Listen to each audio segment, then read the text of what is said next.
안녕하십니까. 이번에 제가 말씀드릴 내용은 참부모님 생애노정 제9강 냉전 종식과 남북 통일에 대한 두 번째 강의입니다. 이번 강좌를 통해서 참부모님께서 냉전 종식 및 평화 세계 실현을 위해 펼치신 활동과 남북 통일을 향한 발자취에 대해서 소개하고자 하는 것입니다. 참부모님께서는 일찍이 세계 평화의 가장 큰 위협은 공산주의라 보시고 한국과 일본의 성공운동을 기반으로 한 미국을 중심한 세계 무대에서 성공활동을 대대적으로 전개하신 것입니다. 참부모님께서 1965년 반공개몽단을 창단으로 시작하신 성공운동은 국제연합, 남북미 통일연합 등 북남미 통일연합 등 국제기구의 설립과 더불어 세계적인 으로 확대하면서 냉전체제의 막을 내리는 데 큰 영향을 끼쳤던 것입니다. 참부모님께서 1945년 기독교 지도자들의 불신으로 40년 광야노정을 출발하신 이래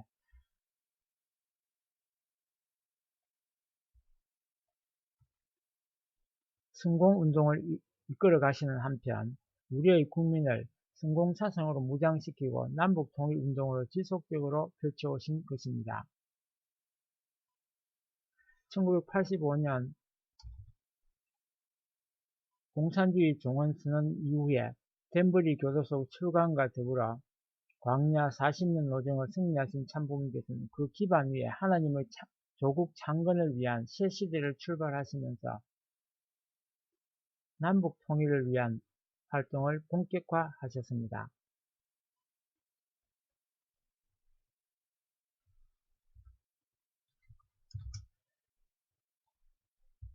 참부모님께서는 남북 통일을 실현하기 위한 사상적 기반으로 하나님주의를 설파하셨습니다. 하나님주의는 좌익 유물론과 우익 유물론을 극복하고 좌익과 우익이 형제로 하나 되게 하는 사상입니다. 참부모님께서는 인류의 참평화는 우익으로도 안되고 좌익으로도 안된다고 하셨습니다. 그 근본 이유는 우익도 좌익도 이기주의를 극복하지 못하기 때문이라고 하셨습니다. 자기를 중심하고 나아갈 때는 이해의 상충만 있지 통일도 없고 평화도 없습니다. 나보다 남을 위하는 이타주의는 오직 하나님의 이상에서만 나올 수 있기 때문입니다. 하나님주의 즉 주익사상은 사람의 사지덕지를 움직이는 머리와도 같은 중심사상입니다. 오른팔도 왼팔도 알고 보면 한 몸에 연결되어 있습니다. 머리가 없을 때는 오른팔 왼팔이 서로 남남이 되어 싸우더라도 머리가 중심에 자리 잡게 되면 양팔이 모두 머리의 명령에 따라 몸 전체를 위해 하나가 되는 것과 같습니다. 따라서 주익사상은 머리사상이라고 할 수 있는 것입니다. 1975년 베트남이 패망하고 공산화가 확산되자 참아버님께서는 세계 60개국 성공회원들과 통일교회 식구들을 불러 한국에서 대대적인 성공운동을 전개했습니다. 1975년 6월 7일 서울 여의도 광장에서 60개국 1천여 명의 대표와 120만 시민이 참가한 가운데 구국 세계대회가 열렸습니다. 참 아버님께서는 세계 속의 한국이라는 주제로 강령했습니다. 구국 세계대회는 하나님의 이름으로 북한 김일성을 규탄하고 세계 대표들이 자유대한과 세계 수호를 굳게 결의하는 유일무이한 역사적 대회였습니다. 특히 60개국 1천여 명의 대표가 북동참해 북한의 도발을 물리치고 신앙의 조국 한국을 수호하겠다는 의지로서 그 함성과 열기가 충천했습니다. 그때는 김일성의 남침야욕이 절정이었던 시기였습니다. 당시 한국 정치는 실로 풍전 등화와 같고 사면초가의 상황에 빠져 있었습니다. 이를 영적인 기세로 타개하기 위해 대회를 치르게 된 것입니다. 1983년 12월에는 전국적으로 15만 명이 참여하는 성공궐기대회를 개최하였습니다. 참 부모님께서는 성공 강사를 양성하고 각계각층의 국민들을 교육했습니다. 1990년 초까지 그 수가 무려 100만 명에 이르렀습니다. 하나님 있다는 세계는 하나님 편이요 하나님 없다 하는 세계는 사탄과 음란의 세계입니다. 이 두 세계가 붙었을 때 그 결과는 하나님의 전망을 결정하는 것입니다. 그러므로 공산주의를 쓰러뜨리는 이 싸움은 곧 하나님의 싸움이 되는 것입니다. 라고 설파하셨습니다. 참 부모님께서는 전쟁을 경험하지 못한 대학생과 청년을 중심으로 주익사상을 이념으로 한 통일운동을 지속적으로 전개하셨습니다. 대학가에서 투사파 계열인 자민투 등이 출범해 혁명 이론을 전파하기 시작하자 1986년 5월 15일 남북통일 전국학생총연합과 10월 11일 전국대학교수학생 남북통일운동국민연합을 만들어 이론투쟁을 전개하고 대학가에 새바람을 일으키게 하였습니다. 또한 1989년 정교학신문을 창간하여 대학 교수들과 대학생들에게 올바른 남북통일의 이념과 좌표를 제시하셨습니다. 1987년 5월 4일부터 전국 10대 도시에서 남북통일운동 국민대회가 개최됐고 그 예세를 몰아서 5월 15일에는 서울에서 남북통일운동 국민연합을 출발시켰습니다. 전 국민이 김일성을 중심으로 뭉쳐진 북한에 대하여 남한은 사상적으로 일치 단결하기 어려웠던 시기에 참 부모님께서는 국제성공연합 활동의 기반을 범국민통일운동으로 확대 전개시키기 위하여 남북통일운동 국민연합을 창설하셨습니다. 참부모님께서 남한의 놀랄만한 경제성장과 88 서울올림픽 등으로 남북 간의 격차가 더욱 벌어지면서 북한의 한반도 적화통일에 대한 야욕이 커지게 되자 범국민적인 성공 및 통일운동이 더욱 절실하다는 것을 강조하셨습니다. 특히 북한이 남북한 총선거를 제안해 올 것을 대비하여 철저한 성공사상 교육을 실시해야 한다고 말씀하셨습니다. 이 활동은 최소 단위의 행정조직인 통반을 중심으로 전개되었습니다. 이는 하나님주의를 철저히 교육시켜서 국민 모두를 남북통일의 기수로 만들기 위함이었습니다. 이를 통해 안보와 성공 기반을 가지고 유사시에 북한이 남북한 총선거를 요구해 오더라도 자신있게 대응하고 승리할 수 있기 때문입니다. 제24회 하계올림픽이 1988년 9월 17일부터 10월 2일까지 16일간 서울을 비롯한 한국의 주요 도시에서 개최되었습니다. 160개국 1만 3천명의 동서 양진명의 선수단이 참가하였으며 냉전시대의 반쪽 올림픽이 아닌 전 세계가 화합하는 통일된 올림픽이었습니다. 참 부모님이 바라시는 이상세계의 구현을 위해서 외적 통일과 내적 통일을 함께 완성시켜야 합니다. 외적 통일은 민주주의와 공산주의의 통일이 관건입니다. 그런데 12년 만에 동서 양진영이 모두 88 올림픽에 참가함으로써 상징적 통일을 이루었습니다. 참 부모님께서는 이때를 맞춰서 승리적 통일 전환식과 세계 통일국 개천일을 선포하셨습니다. 참 부모님께서는 북한을 떠난 지 40년 11개월 만인 북한 정부의 공식 초청에 의해 1991년 10월 11월 30일에 북한 땅을 다시 밟으셨습니다. 그때는 1987년 김일성이 소련의 고르바초프와 함께 참 부모님을 암살하기 위해서 적군파 수십 명을 파손했던 사건에 대한 재판이 끝나지 않고 진행 중이었던 시기였습니다. 참 부모님에게는 김일성은 원수 중의 원수라고 할 수 있습니다. 그런 원수를 대하게 되는 데 있어서 몇천 년 만에 잃었던 형제를 찾겠다고 하는 마음을 어떻게 가지고 대하느냐 하는 것을 고민하셨다고 하는 말씀이 있습니다. 북한을 방문하기 전 참부님께서는 하와이 부칼라 하우스에 머무르시며 기도를 드리셨습니다. 참 아버님은 원수의 아들을 찾아가는데 신세지기 위해서 가는 것이 아니라 최고의 것을 보여주기 위해서 간다고 생각하고 정성을 들이신 것입니다. 북한을 방문하여 12월 5일 평안북도 정주군 생가를 찾았었고 그해 12월 6일 경남 마전 주석 공간에서 김일성 주석과 회담을 가지셨습니다. 그 자리에서 한반도 비핵화와 남북 정상회담, 상가족 상봉, 금강산 개발 등에 합의하였습니다. 참 아버님께서 북한 정주 생가를 방문하시는 영상과 더불어 관련 말씀을 읽어보도록 하겠습니다. 제가 어머니 아버지를 위로하기 위한 개인 방문이 아닙니다. 이북에 있어서 2천만 동포들을 살리려는 것입니다. 38선을 터가지고 만국 대방의 자유천지를 맞이해서 남북에 있는 형제들이 같이 모여가지고 국경을 넘어서 어떤 곳을 가더라도 그 형제들이 보호하고 효자를 보호하고 또 아들, 딸을 사랑하는 부모를 보호할 수 있는 천지가 안 됐다고 하는 것입니다. 그런 천지가 될 때 비로소 아들로 방문해가지고 눈물도 흘리고 부모님을 위로할 테니 내가 돌아오는 날까지 기다려 주시기를 기도했습니다.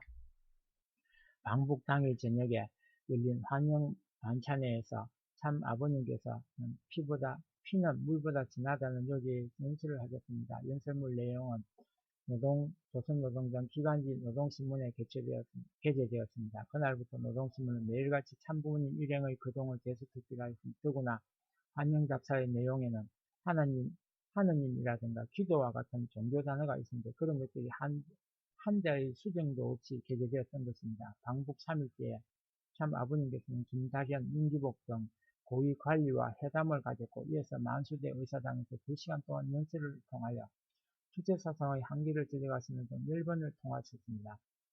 땀을 흘리시며 책상을 연달아 치시면서 일반 정중을 놓고 호령하시다 말씀하시는 참 아버님을 보면서 동행한 박보희 회장은 손에 땀을 쥐고 온몸이 오그라드는 느낌을 가졌다고 후일 밝혔습니다. 그래서 옆에 앉은 다른 수행원에게 끝났다, 우린 다 죽었다라는 쪽지를 돌렸다고 했습니다. 북한의 한복판에 가서 그런 말씀을 하신다는 것은 목숨을 건 것이나 다름이 없었습니다. 참 부모님께서는 그 나라의 한가운데로 혼자 들어가더라도 공포감에 쌓여서 미적거리면 안 된다고 말씀하셨습니다. 하나님의 긍휼과 체면이 어떻게 되겠냐는 것입니다. 그래서 당당하게 말씀하신 것입니다. 그해 12월 5일 참 부모님과 북한 정부 대표 윤기복 조선해외 동포 원호위원회 위원장 사이에 회담이 있었습니다.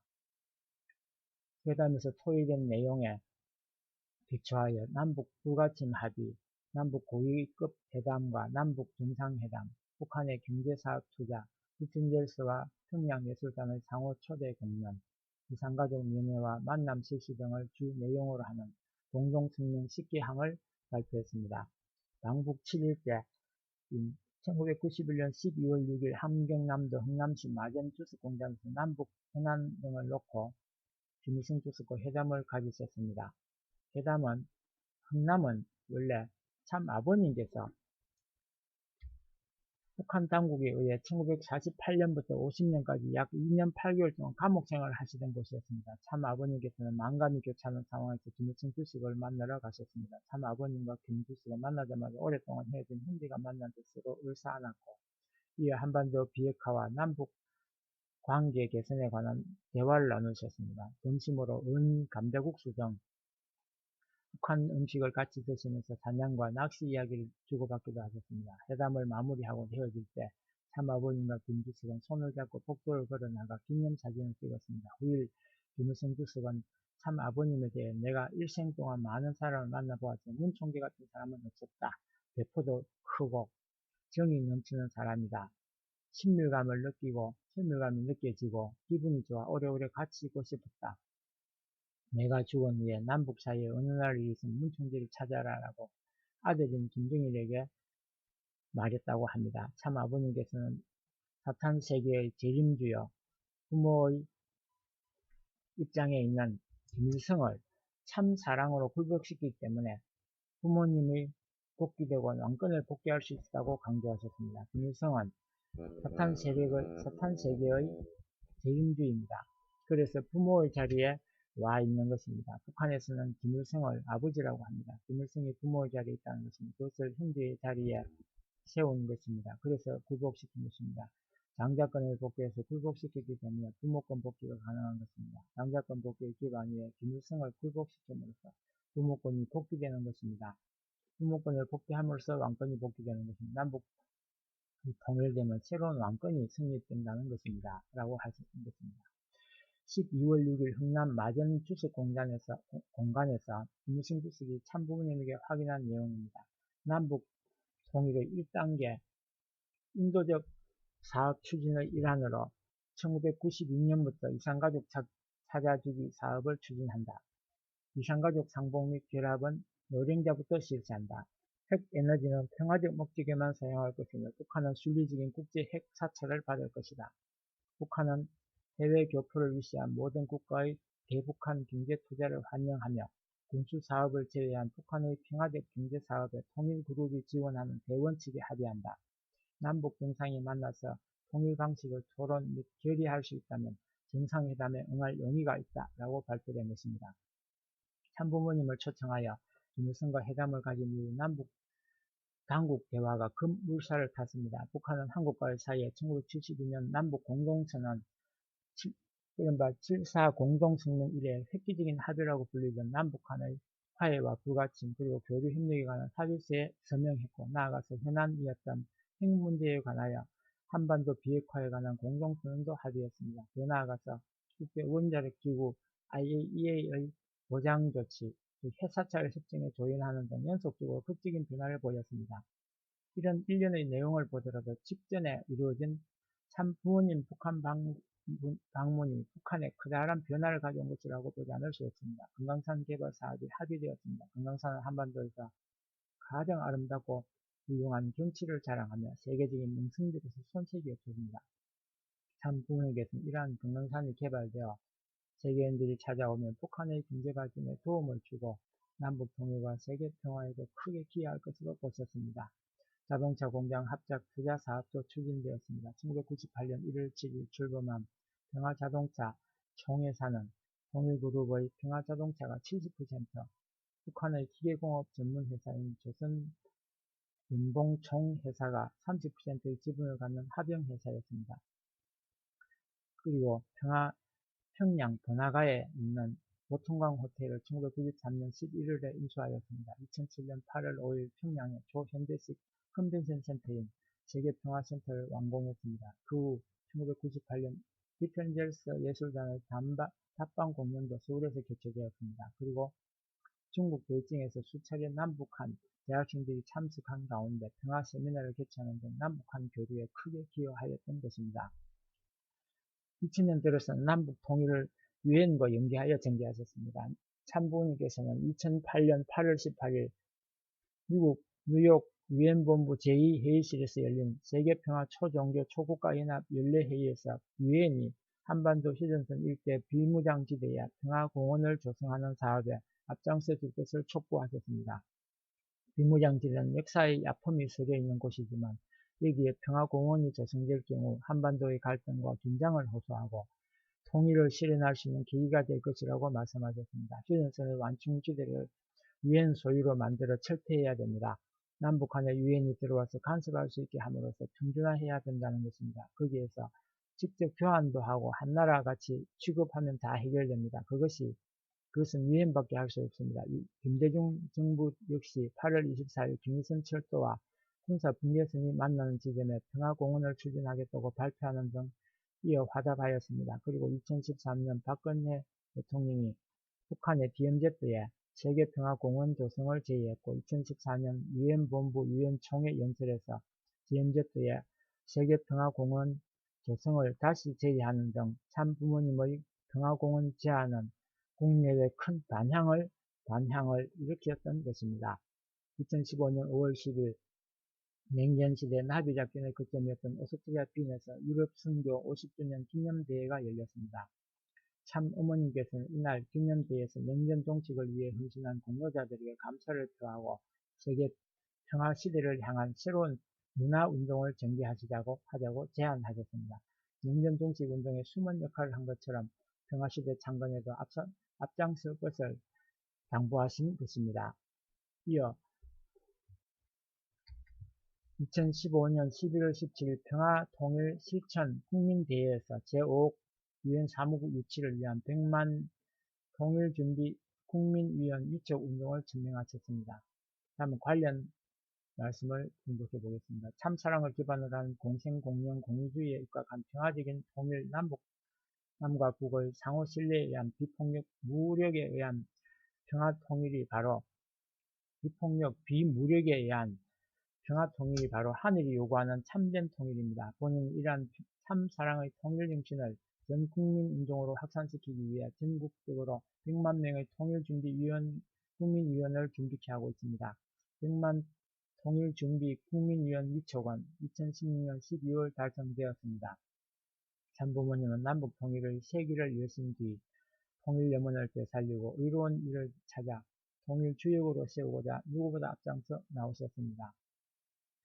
이미 2013년도에 남북통일운동 국민연합 주체로 통일기원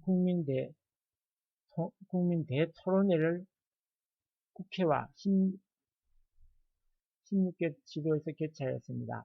2014년도에는 그동안의 노력에 답하여 남북 통일준비 국민위원회가 대통령 자문단체로 선정되었으며 재외동포 한민족 평화통일 대회를 개최하였습니다. 2015년에는 평화통일 실천 국민대회 및 남북 자매 결연식을 거행한 바 있습니다. 73억 세계 인구 가운데 45억 명이 아시아에 거주하고 유엔 회원국 193개국 가운데 54개국이 아시아 회원국임에도 불구하고 아직 아시아 지역에 유엔 사무국이 설치되어 있지 않습니다. 아시아 지역에서도 입지적으로 볼 때 한반도는 세계 평화를 이룩하는 데 중요한 시금석이 될 수 있는 지역입니다. 남북 통일과 세계 평화에 적극 기여할 수 있도록 제5 유엔 사무국 유치 활동이 이어지고 있습니다. 유엔 사무국은 국제연합의 전반적인 행정 업무 및 국제연합 산하에 설치된 각 기구로부터 위임된 임무를 수행하고 있습니다. 사무국의 업무를 지휘, 감독하는 사무총장 직속으로 정치, 안전보장, 평화유지 활동, 군축, 경제, 사회, 총회, 회의의 운영 등 각 분야별로 조직이 구성되어 운영되고 있습니다. 한반도는 마지막 남은 이념적인 공산주의와 민주주의의 유일한 분단지역으로 휴전선을 사이에 두고 아직도 전쟁 위기에서 벗어나지 못하고 있습니다. 세계의 마지막 분단국가인 한국에 유엔 사무국이 설립된다는 것은 국제사회의 보장과 협조 속에 동북아 평화를 달성할 수 있다는 중차대한 의미를 갖고 있습니다. 결과적으로 제5 유엔 사무국은 남북 화해와 평화 통일의 밑거름이 되고 나아가 동북아와 세계 평화에 크게 이바지할 것입니다. 세계와 남북 통일은 참 사랑으로 라는 제목의 참 어머님 강연 영상을 보면 다음과 같이 말씀을 하고 있습니다. 공독해 보도록 하겠습니다. 2000년 참 부모님 탄신 80주년 기념식으로 한국 21개 도시 남북 통일 전진 대회 사실 말씀을 공독해 보도록 하겠습니다.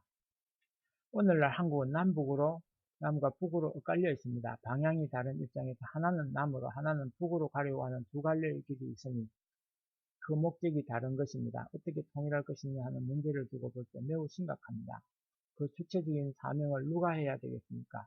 그것을 남한이 주도하게 된다고 할 때 북한이 반대할 것이고 북한이 주도하게 된다고 할 때 남한이 반대할 것입니다. 서로가 우리 하자는 대로 하자라고 할 때는 되지 않습니다. 자기 자체를 고집하는 자리에서는 반드시 결렬될 것입니다. 이것을 어떻게 극복하느냐 하는 것이 문제입니다.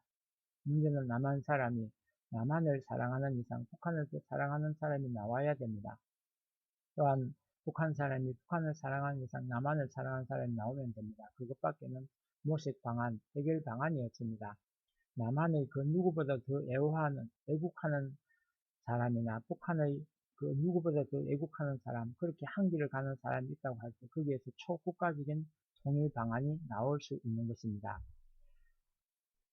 이상과 같이 냉전 종식을 통한 세계평화운동과 남북통일을 위한 기반은 참 부모님의 피땀 흘린 정성으로 이룩된 것입니다. 특히 남한 사람이 남한보다 더 북한을 사랑하고 북한 사람이 북한보다 더 남한을 사랑하면 오늘이라도 한반도는 통일된다라고 강조하신 참 부모님 말씀과 같이 남한과 북한의 국민들이 서로 위하는 마음가짐을 갖추게 될 때 남북 통일이 우리 앞에 현실로 다가오게 된다는 것을 명심해야 될 것입니다. 제 강의를 끝까지 들어주셔서 감사합니다. 다음은 제 10강을 기대해 주시기 바랍니다. 구독을 안 하신 분은 구독을 꼭 부탁드리고 댓글을 달아주시기, 소감문을 달아주시면 감사하겠습니다. 엄지척도 부탁드리겠습니다. 감사합니다.